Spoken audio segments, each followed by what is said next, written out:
I found myself standing in the checkout line of a 24-hour grocery store at 3 in the morning, holding a basket with nothing but sleeping pills and energy drinks, when I noticed the man behind me was wearing my father's wedding ring.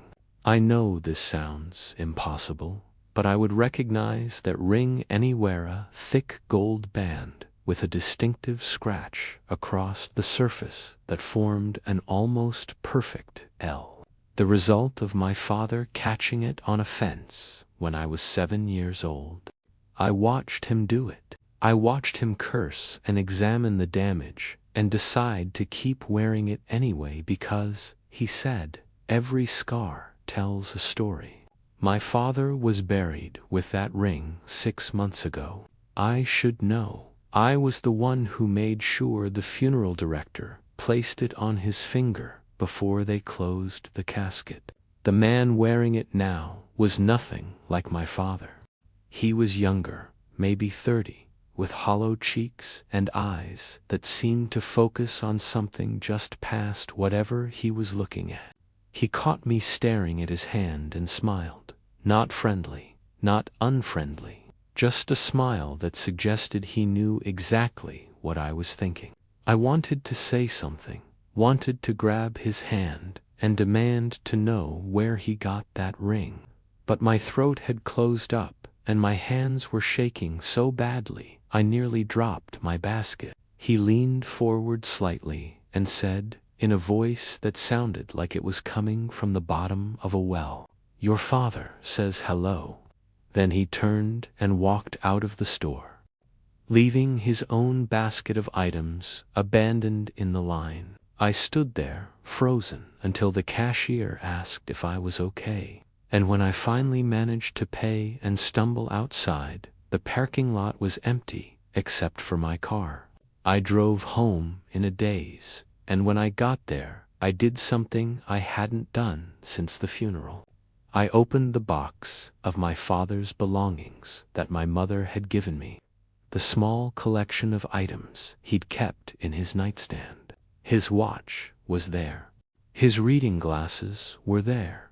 His wallet was there.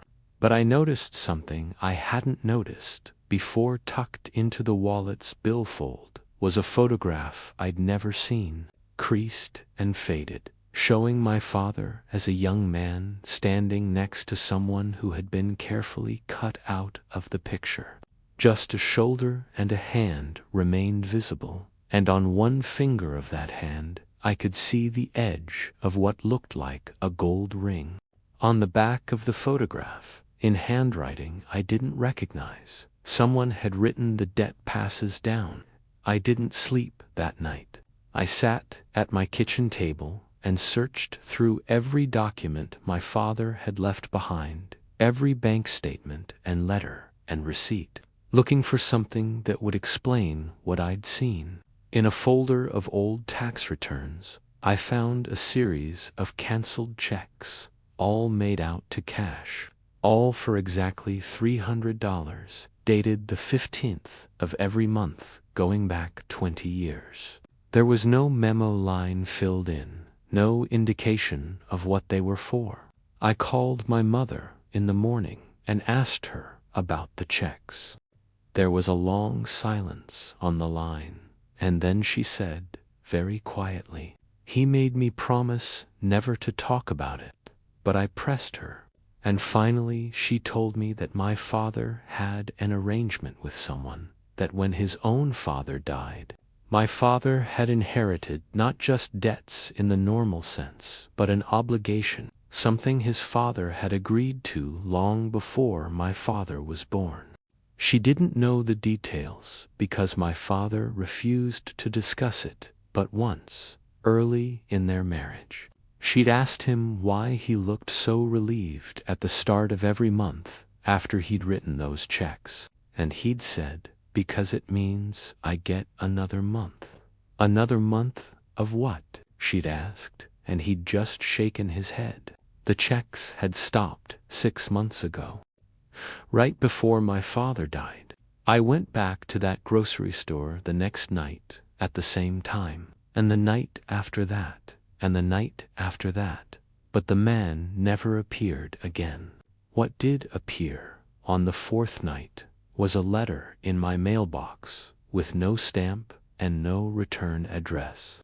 Inside was a single sheet of paper with my name printed at the top and below it a bill.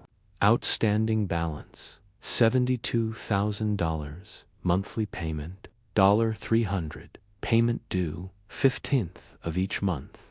Failure to pay will result in immediate collection. There was no explanation of what the debt was for. No company name, no account number, just an address where payments should be sent. The address was for a property on the edge of town that I knew had been abandoned for decades. An old office building with boarded windows that everyone said was dangerous to enter. I went there anyway. The front door was unlocked. Inside, the air smelled like copper and old paper, and my footsteps echoed on the cracked tile floor. I followed a hallway to a door marked records and found it open. The room beyond was filled with filing cabinets, hundreds of them stretching back into darkness. I opened the nearest drawer and found it full of folders, each labeled with a name and a date. I found my father's name. I found my grandfather's name. I found names going back generations, all the way to someone named Thomas Whitmore, dated 1847.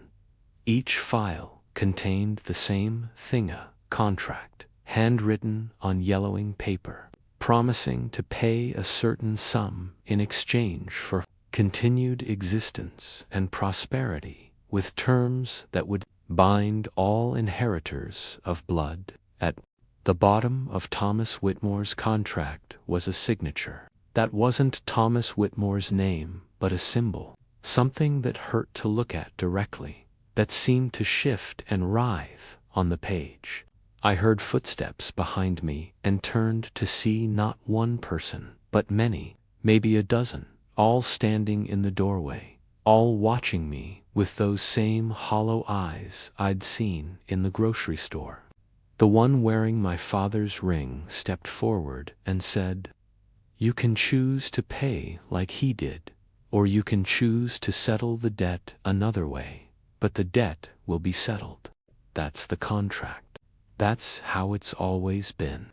I asked what would happen if I refused both options, if I just walked away. He smiled that empty smile again and said, "Then we collect from those you love instead. Your mother, your sister, that nephew you're so fond of. We're very patient, and blood is blood, no matter which vein it comes from.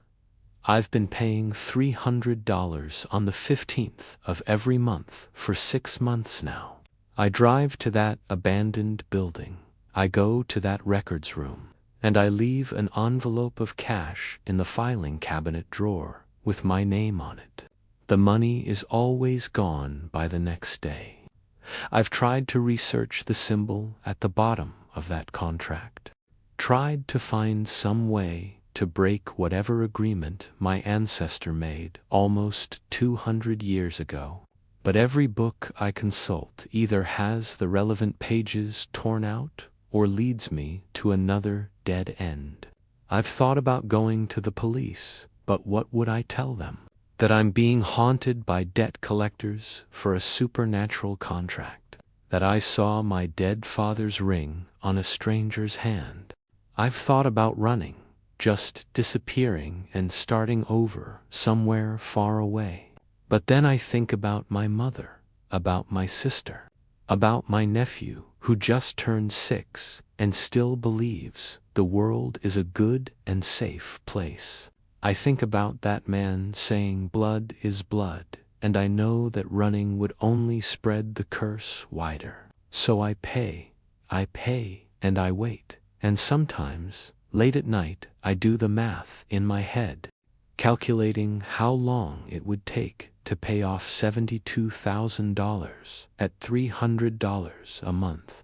And I realize it's 20 years, the same amount of time my father paid. And I wonder if that's the point, if the debt never really decreases, if it's designed to pass from generation to generation forever, an endless cycle of payment and fear. Last week, I received a letter informing me that due to interest and administrative fees, my balance has increased to $74,000.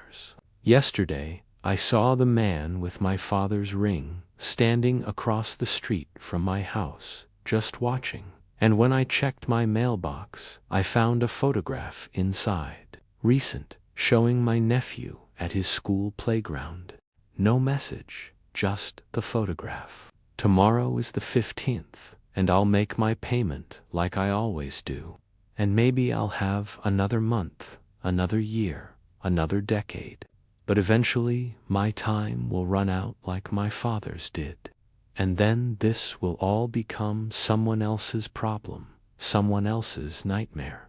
Maybe my sister's son, maybe some child not yet born. The debt passes down. That's what the photograph said. And now I finally understand what my father meant when he said every scar tells a story. Some scars we earn ourselves, and some are inherited, cut into our flesh before we're even born, and we spend our whole lives bleeding from wounds we never saw coming. I woke up at 3:47 a.m. to the sound of my daughter singing. This wouldn't have been unusual, except that my daughter died 6 years ago, and I live alone now in the same house where it happened.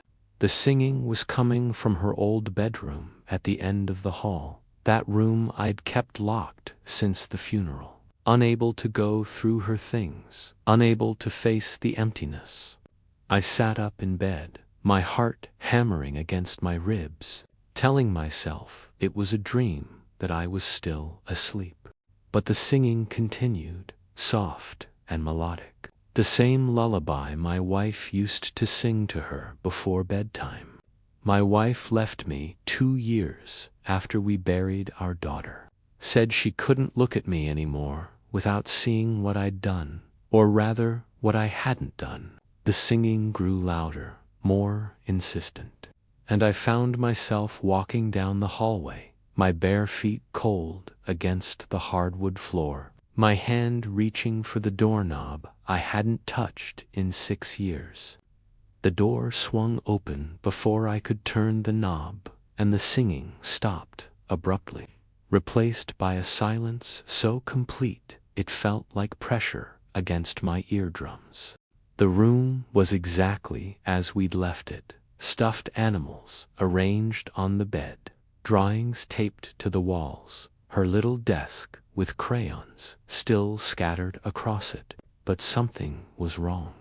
The window was open, curtains billowing in a wind that shouldn't have been there because we were on the 2nd floor, and I distinctly remembered that window being painted shut years ago. I walked toward it, drawn by something I couldn't name, and looked down into our backyard. The pool was there, covered now, had been covered for 6 years.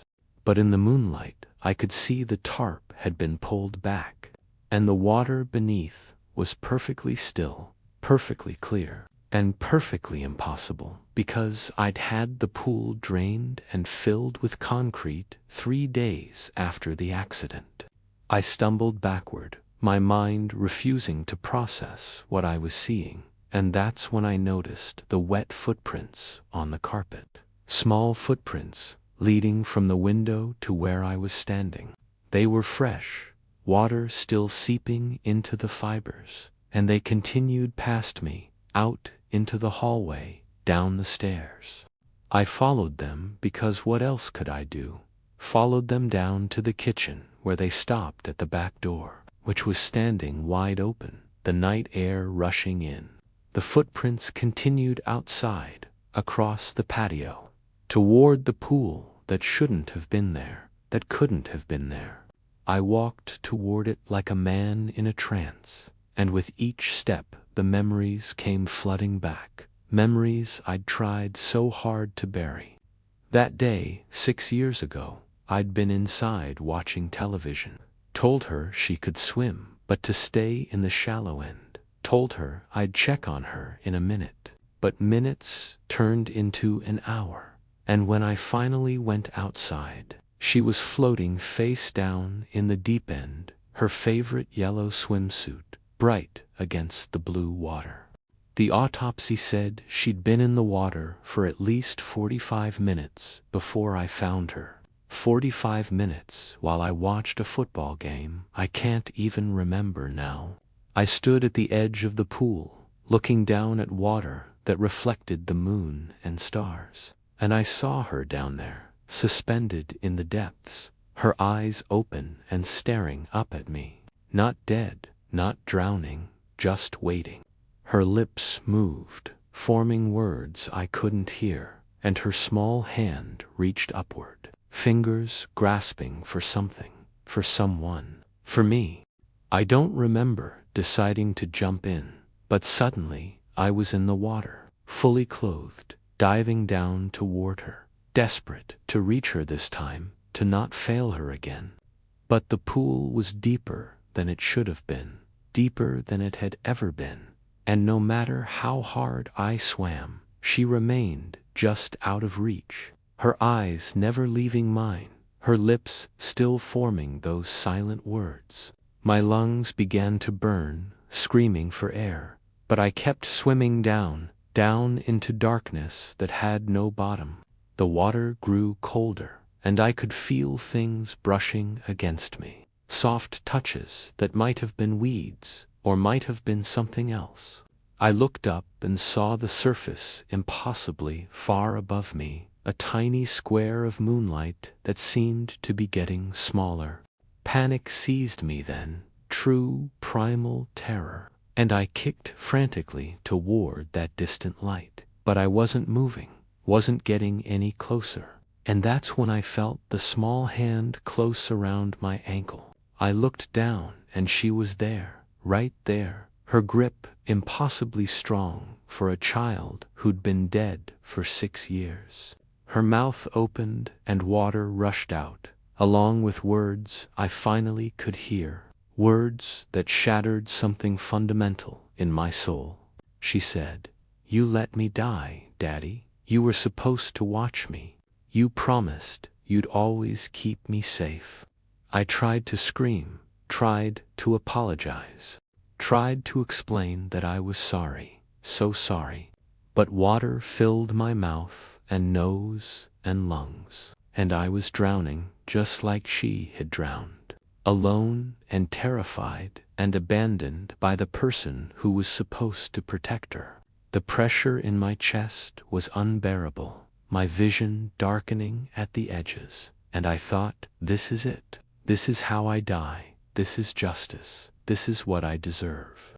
Then I was being pulled upward, dragged by strong hands, breaking the surface, gasping and choking and vomiting water onto wet grass. I was lying beside the pool, but it wasn't a pool anymore, just the concrete-filled hole it had been for 6 years. And the person who'd pulled me out was my neighbor, saying he'd heard splashing and come to investigate, asking what the hell I was doing lying in my backyard, soaking wet at 4 in the morning. I couldn't answer him, couldn't explain, because how do you tell someone that you'd just drowned in a pool that doesn't exist, that your dead daughter had pulled you under, that you deserved every moment of it? He helped me inside, called my ex-wife against my protests, waited with me until she arrived with her new husband. She took one look at me, at my wet clothes and wild eyes, and I saw in her face not concern but confirmation of what she'd always suspected, that I'd finally broken completely. They took me to the hospital, ran tests, called it a psychotic break brought on by grief and guilt, prescribed medication and therapy and rest. But I know what happened that night. I know what I saw, what I felt, my daughter's hand cold and unforgiving around my ankle, pulling me down to share her fate. They released me after 72 hours, and I went home to the house I can't bring myself to sell, the house where it all happened. Her bedroom door is closed now, locked from the outside. But sometimes, in the night, I still hear singing, soft and sad and accusatory. I don't open the door anymore. I don't go to check, because I know if I do, I'll see the wet footprints again, smell the chlorine that shouldn't be there, hear the water lapping against tile that was destroyed years ago. And worst of all, I'll see her standing there, dripping and pale and eternally 7 years old, waiting for me to fail her again. Or perhaps waiting to pull me down one final time into the dark water where she drowned, alone while her father watched television and ignored his promises. The doctors say it's survivor's guilt, manifesting as hallucinations, that with proper treatment I'll recover. But every night when I close my eyes, I'm back in that pool, swimming down toward her, knowing I'll never reach her in time, knowing I never did, knowing that some failures are so profound that they echo forever, creating ripples that never stop spreading, never stop pulling you under, never let you forget that when it mattered most, you looked away. I lived in apartment for B for 3 years before I noticed the door. It's strange how you can walk past something every day without really seeing it, but that's exactly what happened. The building was old, built in 1924, according to the bronze plaque near the entrance, and it had that particular smell that old buildings have, dust and wood polish, and something else I could never quite identify. My apartment was on the 4th floor, at the end of a long hallway that always seemed dimmer than it should be, even with all the lights working. I'd come home from work, unlock my door, step inside, and that was that. Until the night I dropped my keys. It was late, past midnight, and I'd had a long shift at the hospital where I work as a nurse. My hands were full, grocery bag in one hand, my work bag in the other, keys held awkwardly between my fingers. When I tried to unlock my door, they slipped and clattered to the floor, sliding a few feet down the hallway. I sighed, set down my bags, and walked after them. That's when I saw it. Just past my apartment, maybe 6 feet down the hall, there was another door. I stopped, keys forgotten for a moment, and stared. How had I never noticed this before?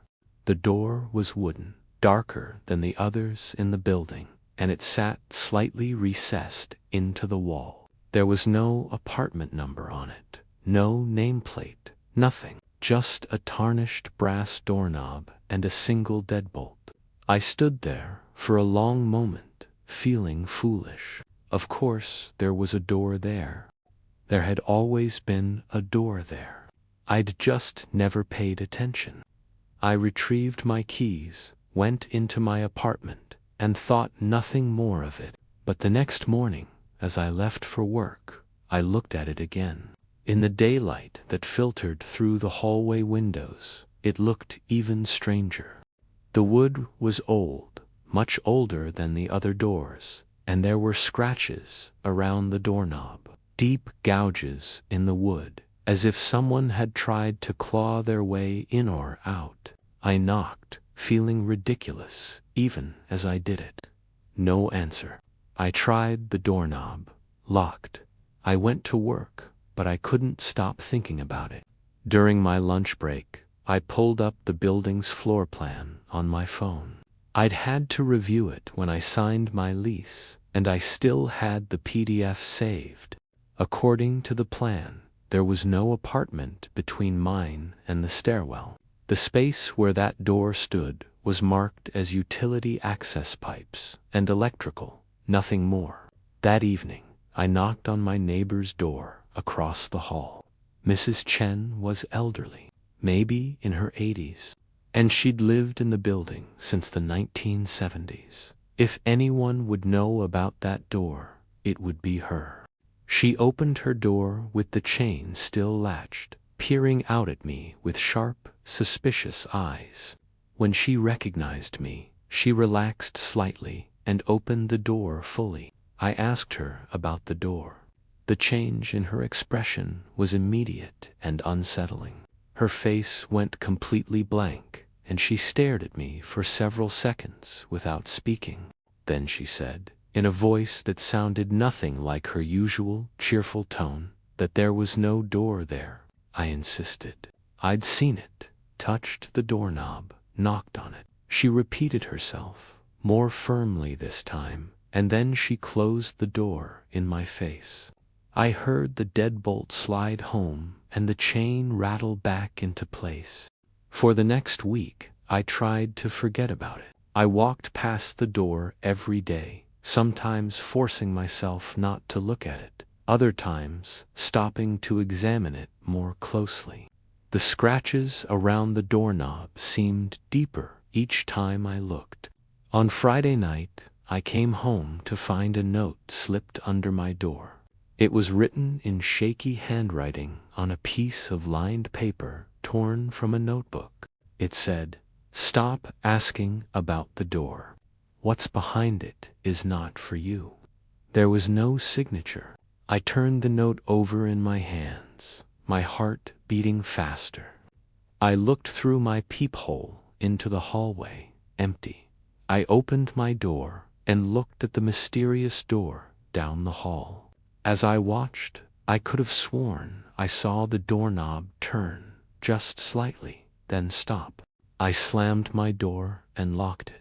That night, I barely slept. Every sound in the building seemed amplified footsteps above me, pipes groaning in the walls, the distant sound of a door closing. Around 3 in the morning, I heard something else. A scratching sound, rhythmic and persistent, coming from the direction of my front door.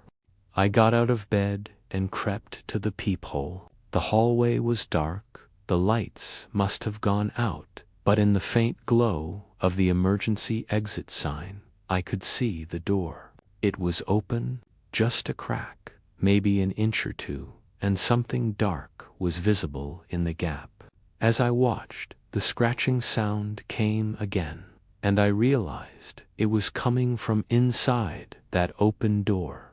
Something was scratching at the inside of the doorframe. I don't know how long I stood there, frozen, watching that crack of darkness.